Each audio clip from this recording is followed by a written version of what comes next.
Olá, aqui quem fala é o Luiz Alexandre, sou professor especialista em tecnologia da informação. Hoje nesse vídeo eu vou falar sobre inserção em tabelas de banco de dados e esse vídeo tem o intuito de ser um material de apoio para quem está aprendendo. Vamos lá? Como primeiro passo da parte prática, vou criar uma tabela para realizar os experimentos de inserção dos registros.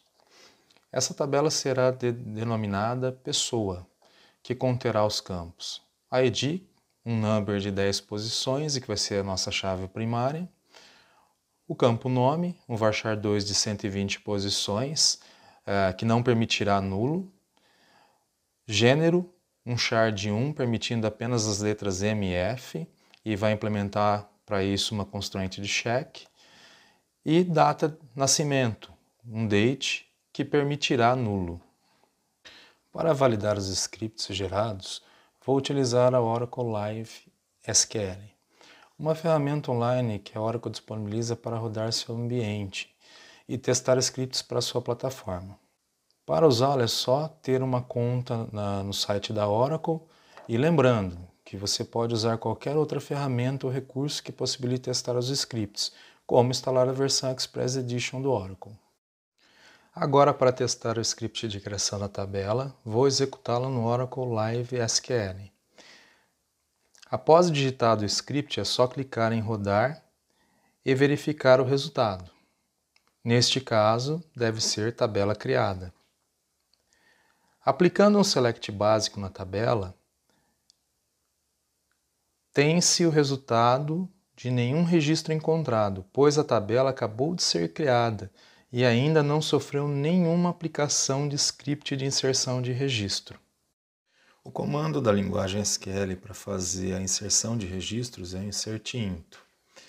É um comando para inserir registro em uma tabela. Qual que é o objetivo? Criar uma linha de registro na tabela.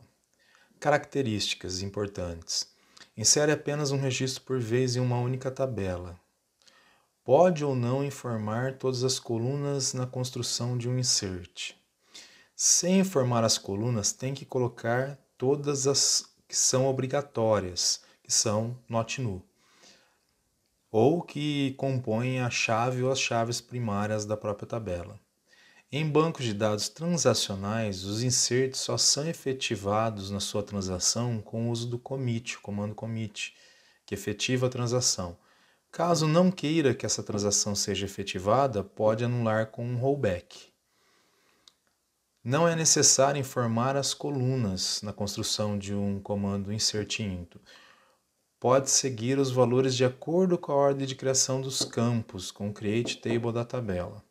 O ponto crítico disso é se a tabela for recriada em uma ordem diferente, pode colocar valores em colunas trocadas. Aí fica uma dica. Sempre coloque as colunas com os respectivos valores. Isso ajuda a não cometer esse tipo de falha. Campo data ou data hora é usar sempre a função toDate para informar o valor. Isso impede inversão de data devido ao formato americano ou latino. Sintaxe do comando. Insert_into, aí o nome da tabela, obrigatório. Aí opcional, você colocar as colunas, mas se for informar as colunas, no mínimo tem que informar as colunas que são obrigatórias, no caso a chave primária, as chaves primárias da tabela, e mais as colunas que têm atribuída o not null. Depois values, parte da sintaxe do comando, entre parênteses os valores que são respectivos a cada uma das colunas.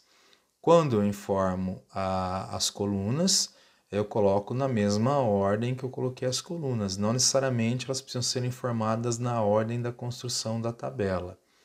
Se caso não informar as colunas, os valores têm que estar na ordem da construção da tabela.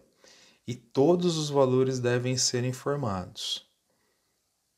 O formato do comando toDate, quando tiver um campo atribuído como date, a função é composta toDate, primeiro entre apóstrofos o valor data, que será o correspondente ao valor da data, vírgula, o formato que você está representando essa data dentro da função toDate. Lembrando, valores numéricos não precisam estar entre apóstrofos, mas valores que são textos, não importa se é um char ou se é um campo varchar 2, precisam ser informados dentro de apóstrofos. O primeiro insert a ser aplicado não tem a composição das colunas, mas tem todos os valores de acordo com a construção da tabela, na mesma ordem, e usando a função toDate para o campo data. Dessa forma, o registro é inserido, como pode ser verificado na aplicação do select na tabela. Já o segundo insert, ele tem um erro que ele vai violar a constraint de check da coluna gênero, pois só eram permitidos valores com a letra M maiúsculo e F maiúsculo. E no caso, ali a gente tem, nesse insert, a gente está passando o valor X maiúsculo.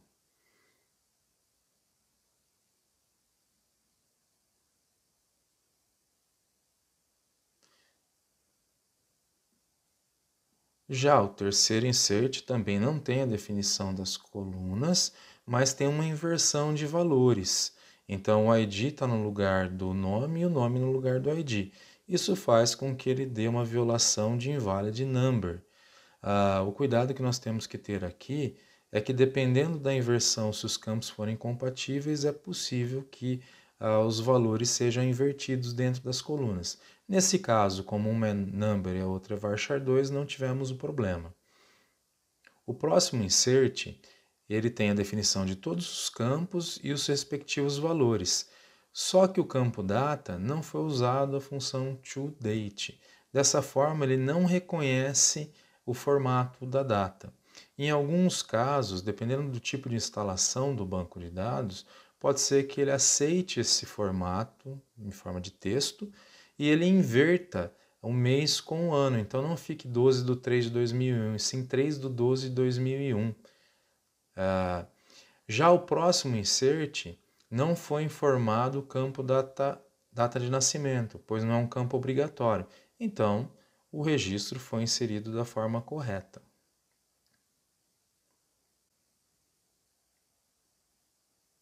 O próximo insert, ele vai violar uma constraint, a constraint de unique, respectiva da chave primária da tabela, pois já existe um registro cadastrado com ID 2.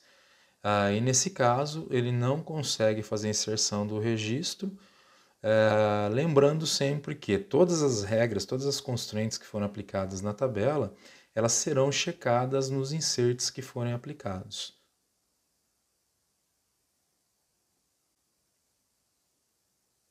Por fim, a aplicação desse último insert foi trocado o valor 2 para 3, então agora não haverá mais o problema da unique constraint e a gente terá a inserção do terceiro registro. Aplicando o select dentro dessa tabela, a gente vai ver que existem 3 registros inseridos. Lembrando, o fato de ter inserido, eles não estão visíveis para todas as seções desse banco de dados. Então não são todos os usuários que vão enxergar esses 3 registros, apenas o usuário que está fazendo a aplicação. Para que isso seja efetivado para todos os usuários, tem que fazer a aplicação do comando commit, que efetivaria a transação.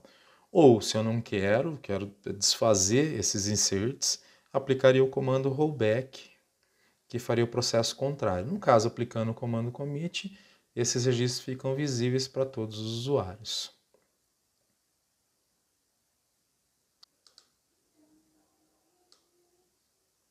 Então, resumindo, nós temos os 3 inserts que foram aplicados com sucesso.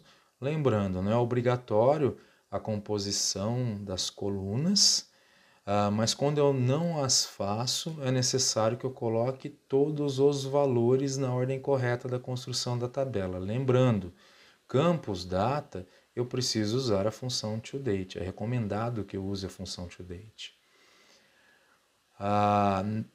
Um detalhe importante, não preciso colocar as colunas na ordem de criação quando eu as defino na construção do insert into. Mas, por padrão, normalmente acabamos colocando as colunas na ordem de construção da tabela. Lembrando sempre que se inverter essa ordem, deve inverter também a ordem a hora que são passados os valores para essas respectivas colunas. Deixe aqui embaixo sua dúvida ou comentário. Valeu e até a próxima!